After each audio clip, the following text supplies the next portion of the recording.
आमे समस्ते उत्साहित आज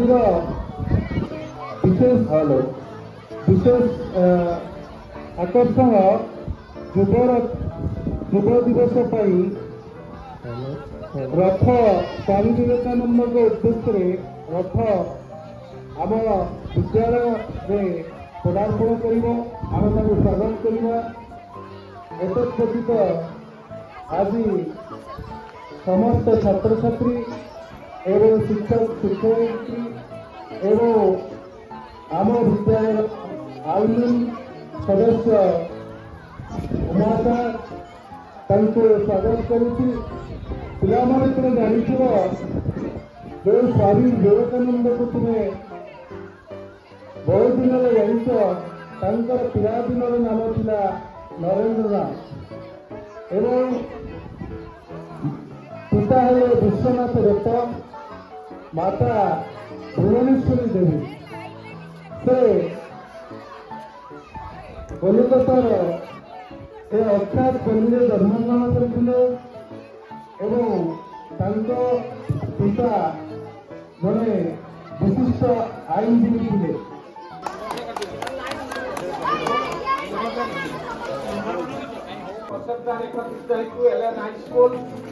स्वामी विवेकानंद जन्म दिवस जातीय युव दिवस यही परिप्रेक्षी आम मैंने एकाठी हो खुशीर कथा तुम बर्तन स्पोर्ट्स चली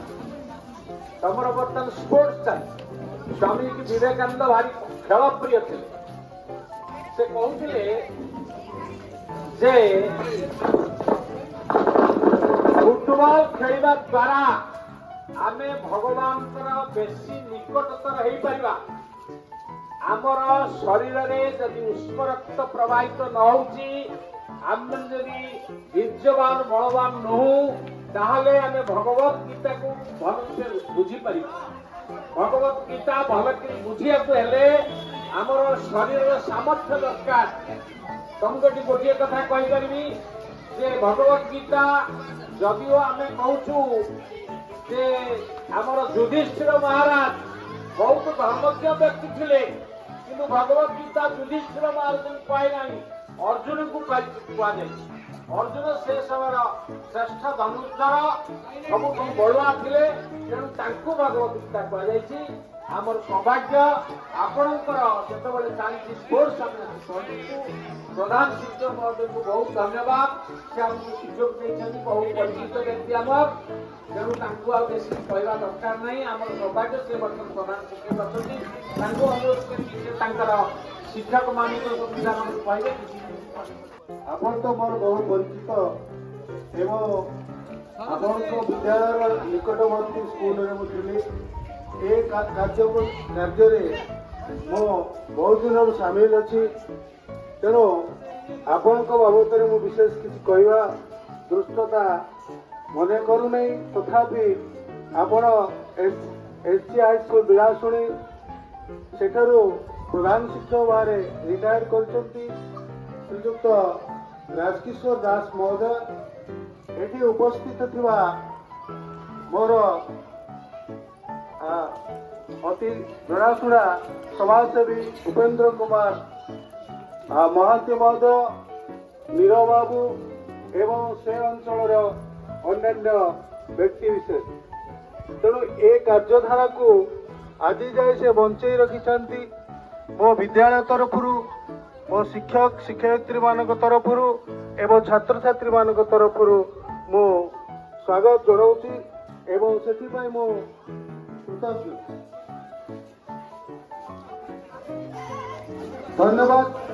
आज जो युव दिवस आपण माने आमे समस्ते पालुचु युवक माने ए देशर नूतन रक्त जो रक्त बल आमे असाध्य को साध्य करिपरिबा एवं नूतन भारत गठन में आमे समस्ते ब्रती हेबा तेणु आओ स्वामी विवेकानंद बाबद मु किछि कहवाक चाहूँगी रथ सार बहु बार जाइछन्ते ବହୁ ଆମର ସାକ୍ଷାତ ପରସ୍ପରଙ୍କର ହେଇଛି। ଏବେ ବି ମୁଁ ରଥ ସାଙ୍ଗେ କଥାବାର୍ତ୍ତା ହୁଏ, ତାଙ୍କ ଘରକୁ ମଧ୍ୟ ଥରେ ଚାରଣ ଗଲୁଣି ଇତ୍ୟାଦି ଇତ୍ୟାଦି। ବର୍ତ୍ତମାନ ଆଉ ଜଣେ କିଏ ପିଲା କହିଲେ ଆମେ ଖୁଛୁ, ବଢିଆ ପିଲାଟେ ମା ଆମର ଆସିଛି, ନା କଣ କହ? ମାଝୀ। ଆଚ୍ଛା ଠିକ ଅଛି, କୋଉ ଶ୍ରେଣୀ? ସମ୍ମାନନୀୟ ସଭାପତି ମହୋଦୟ, ମାନ୍ୟବର ମୁଖ୍ୟ ଅତିଥି ବୃନ୍ଦ ଓ ମୋର ସହପାଠୀ ସହପାଠିନୀଗଣ ଓ ମୋର ଗୁରୁଜୀ ଗୁରୁମା ବୃନ୍ଦ ଓ ମୋର ସ୍ନେହର ଭାଇ ଓ ଭଉଣୀମାନେ, ଆଜିର ଏହି ବିବେକାନନ୍ଦ ଜୟନ୍ତୀରେ ମୋତେ କିଛି କହିବାର ସୁଯୋଗ ମିଳିଥିବାରୁ ମୁଁ ନିଜକୁ ଅତ୍ୟନ୍ତ ଧନ୍ୟ ମନେ କରୁଅଛି। ବିବେକାନନ୍ଦ ଥିଲେ ଅତ୍ୟନ୍ତ ବିଦ୍ୱାନ। ସେ 1863 ମସିହା ସେ ଜନ୍ମଗ୍ରହଣ କରିଥିଲେ। ତାଙ୍କ ବାପାଙ୍କ ନାମ ଥିଲା ବିଶ୍ୱନାଥ ଦତ୍ତ ଓ ତାଙ୍କ ମାଙ୍କ ନାମ ଥିଲା ଭୁବନେଶ୍ୱରୀ ଦେବୀ। ସେ ତାଙ୍କ ସାଙ୍ଗମାନେ ତାଙ୍କୁ ଶ୍ରଦ୍ଧା, ତାଙ୍କ ନାଁ ଥିଲା ନରେନ୍ଦ୍ର। ସେ ତାଙ୍କ ସାଙ୍ଗମାନେ ତାଙ୍କୁ ଶ୍ରଦ୍ଧାରେ ଡାକୁଥିଲେ ନରେନ ଓ ତାଙ୍କ ମା ତାଙ୍କୁ ଶ୍ରଦ୍ଧାରେ ଡାକୁଥିଲେ ବିଲେ। ଥରେ ବିଲେଙ୍କ ମା ତାଙ୍କୁ ହନୁମାନଙ୍କ ଗଳ୍ପ କହିଲା ବେଳେ କହିଥିଲେ କି ହନୁମାନ ଅମର, ସେ କଦଳୀ ଖାଇବାକୁ ବହୁତ ଭଲ ପାଆନ୍ତି। ତେଣୁ ବିଲେ ଥରେ କଦଳୀ ବାଡ଼ିରେ ବସିଥିଲେ। ସନ୍ଧ୍ୟା ହେଲାଣି, ମା କିନ୍ତୁ ଖୋଜିଲେ କି ବିଲେ କୁଆଡ଼େ ଗଲା। ସେତିକି ବେଳେ ତାଙ୍କ ପଡ଼ୋଶୀ ଘରର ଜଣେ ଲୋକ ସିଏ ଦେଖିଲେ କି ବିବେକାନନ୍ଦ ଯାଇ କଦଳୀ ବାଡ଼ିରେ ବସିଛନ୍ତି। ସେତିକି ବେଳେ ସେ ତାଙ୍କୁ ଡାକିଲେ, କିନ୍ତୁ ବିବେକାନନ୍ଦ ଶୁଣିଲେ ନାହିଁ। ତେଣୁ ସେ ତାଙ୍କ ମାଙ୍କ ପାଖକୁ ଗଲେ, କହିଲେ କି ବିବେକାନନ୍ଦ କଦଳୀ ବାଡ଼ିରେ ଅଛନ୍ତି। ତେଣୁ ମା ଆସି ଦେଖିଲେ କି ବିବେକାନନ୍ଦ କଦଳୀ ବାଡ଼ିରେ ବସିଛନ୍ତି। ତେଣୁ ସେ ପଚାରିଲେ, ପୁଅ ତୁ କାହିଁ କଦଳୀ ବାଡ଼ିରେ ବସିଛୁ? ତେଣୁ ବିବେକାନନ୍ଦ କହିଲେ, ମା ତମେ ତ କହିଥିଲ ହନୁମାନ ଅମର, ସେ କଦଳୀ ଖାଇବାକୁ ଭଲ ପାଆନ୍ତି। ତେଣୁ ମୁଁ ଦେଖିବାକୁ ଆସିଛି କି କଦଳୀ ଖାଇଲା ବେଳେ ହନୁମାନଙ୍କୁ ମୁଁ ଧରି ନେବି।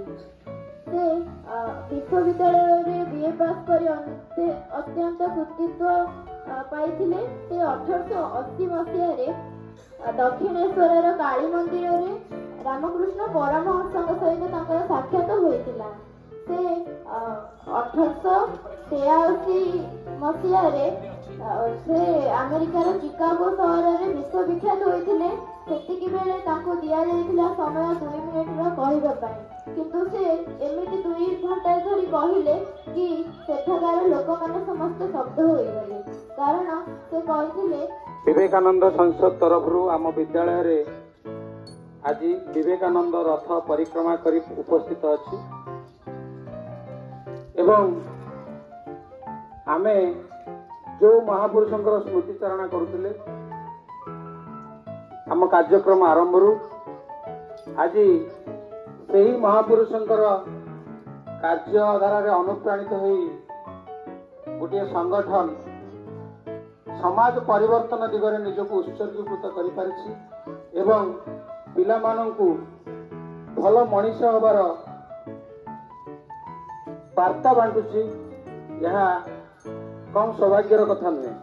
ତେଣୁ ପ୍ରଥମେ ଧନ୍ୟବାଦ ଦେବି ଉଦ୍ୟୋକ୍ତାମାନଙ୍କୁ, ଆମ ଗହଣରେ ଉପସ୍ଥିତ ଥିବା ଅତିଥିବୃନ୍ଦ, ଆମର ପୂଜ୍ୟ ରାଜକିଶୋର ସାର୍, ପୂର୍ବତନ ପ୍ରଧାନ ଶିକ୍ଷକ ଶ୍ରୀ ଗୋପାଳଜୀ ହାଇସ୍କୁଲ ବିଳାଶୁଣୀ ଏବଂ ସମସ୍ତ କର୍ମକର୍ତ୍ତା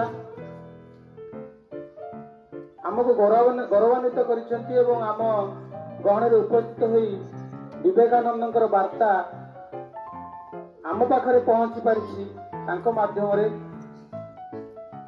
ଦୀପ୍ତି ଭାଇ ଭାଷଣ ମାଧ୍ୟମରେ ଏବଂ ସାର୍ ମଧ୍ୟ ଭାଷଣ ମାଧ୍ୟମରେ ଅନେକ କଥା ବିବେକାନନ୍ଦଙ୍କର ସ୍ମୃତିଚାରଣା କଲେ। 130 ବର୍ଷ ପୂର୍ବରୁ ଚିକାଗୋ ସହରରେ ଯେଉଁ ବିବେକାନନ୍ଦଙ୍କର ଭାଷଣକୁ ନେଇ ଯେଉଁ କୃତିତ୍ୱ ଭାରତ ଅର୍ଜନ କରିଥିଲା, ତାହା ଚିରଦିନ ପାଇଁ ଅବିସ୍ମରଣୀୟ। 2 ମିନିଟର ଭାଷଣ ସେ 2 ଘଣ୍ଟା ଧରି କହିଲେ। ସମସ୍ତେ ସେମିତି ଚାହିଁ ରହିଛନ୍ତି ସନାତନ ଧର୍ମର ପ୍ରଚାର ପ୍ରସାର ପାଇଁ କେତେ ମହାନ ବ୍ୟକ୍ତି ଥିଲେ ସେ, ଯିଏ ବସୁଧୈବ କୁଟୁମ୍ବକମ୍ ବାର୍ତ୍ତା ନେଇ ସମଗ୍ର ବିଶ୍ୱକୁ ଏକ କରିବାର ବାର୍ତ୍ତା ପ୍ରଦାନ କରିଥିଲେ। ଭାରତୀୟ ସନାତନ ଧର୍ମକୁ ପ୍ରତିନିଧିତ୍ୱ କରି से विश्व दरबार रे पूज्य गुरु विवेकानंद तांका जीवन रे साधना एवं कर्म को जे पाथेय करी एकाग्रता को मंत्र भाव उद्बोधन देते समग्र समाज को।